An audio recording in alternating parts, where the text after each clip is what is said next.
Hello guys, DC comics के दुनिया के एक और रोलर कोस्टर राइड पे आप सभी का स्वागत है।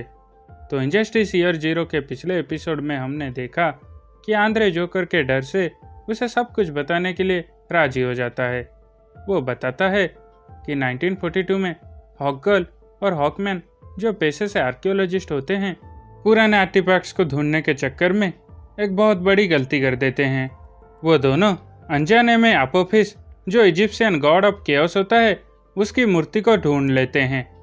हॉकगर्ल की एक छोटी सी गलती की वजह से अपोफिस आज़ाद हो जाता है और अपोफिस अपने एम्यूलेट की मदद से उसे कंट्रोल करके वहां से चला जाता है। लेकिन हॉकगर्ल को बचाने के लिए हॉकमैन उसका पीछा करता है। उड़ते उड़ते वो दोनों जंग के मैदान के बीचों बीच गिर जाते हैं और सोल्जर्स के फायरिंग की वजह से हॉकमैन घायल हो जाता है। हॉकमैन जैसे तैसे करके हॉकगर्ल को होश में लाता है, लेकिन इस चक्कर में वो दोनों एम्यूलेट को वहीं छोड़ आते हैं, जिसे डर स्ट्रासन नाम का एक सोल्जर पाता है। सो fashion your seat belts and let's start.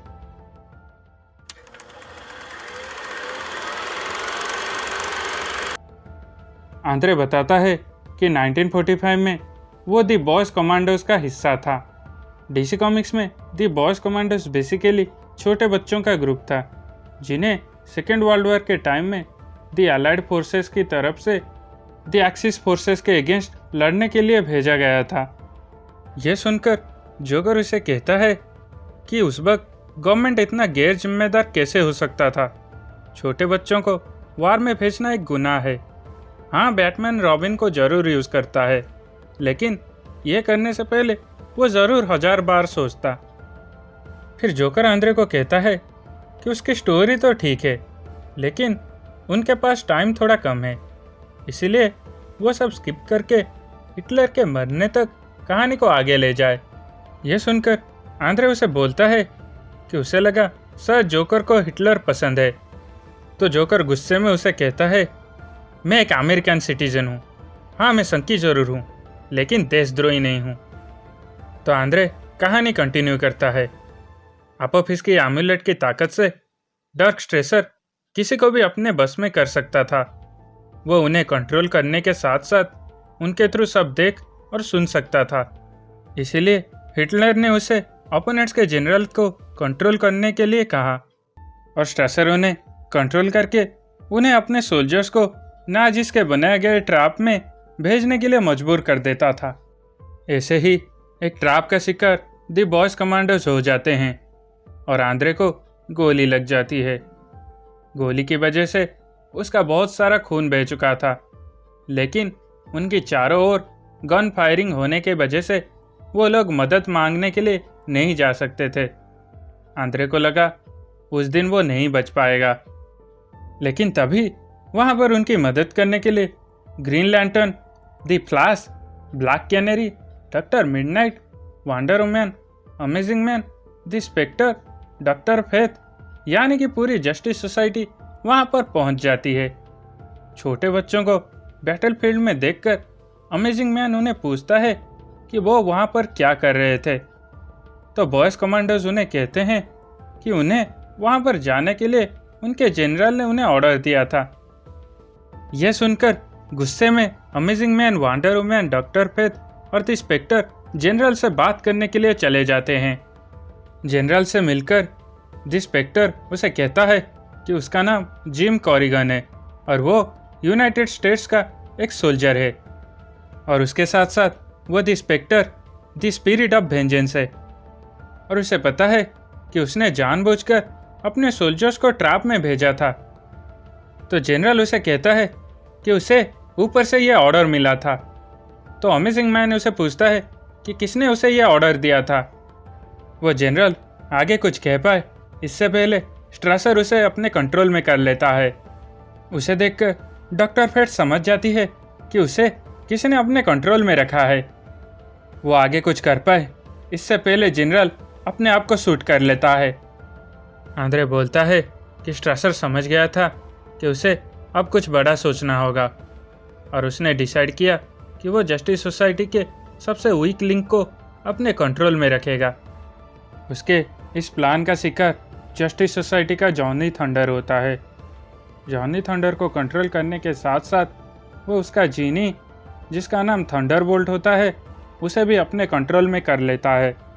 World war 2 के आखिरी कुछ महीनों में जस्टिस सोसाइटी एक दूसरी ही जंग लड़ रहे थे, क्योंकि उस वक्त स्ट्रेसर थंडरबोल्ट को कंट्रोल करके चारों तरफ तबाही मचा रहा था।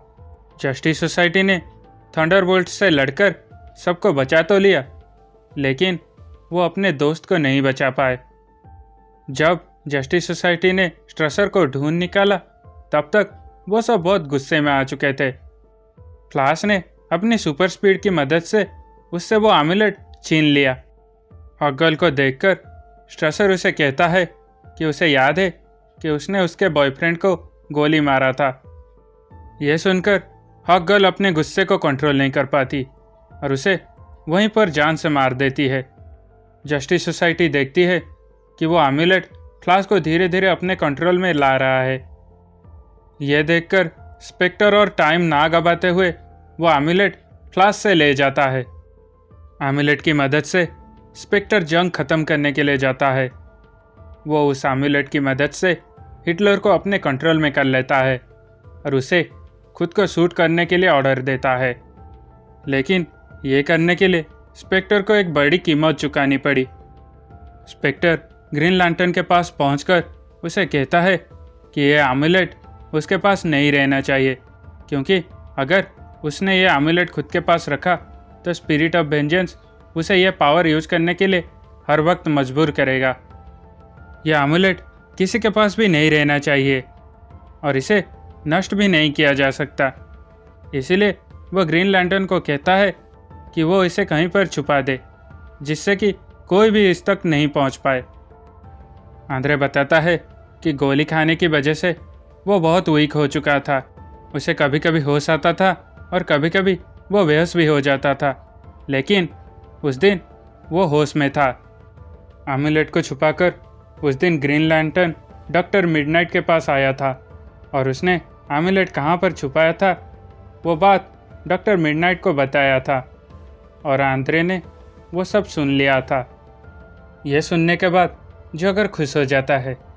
वो हार्ली को कहता है कि उसे अभी अपने दोस्त को फ़ोन करना होगा, जो कि उनकी मदद कर सकता है।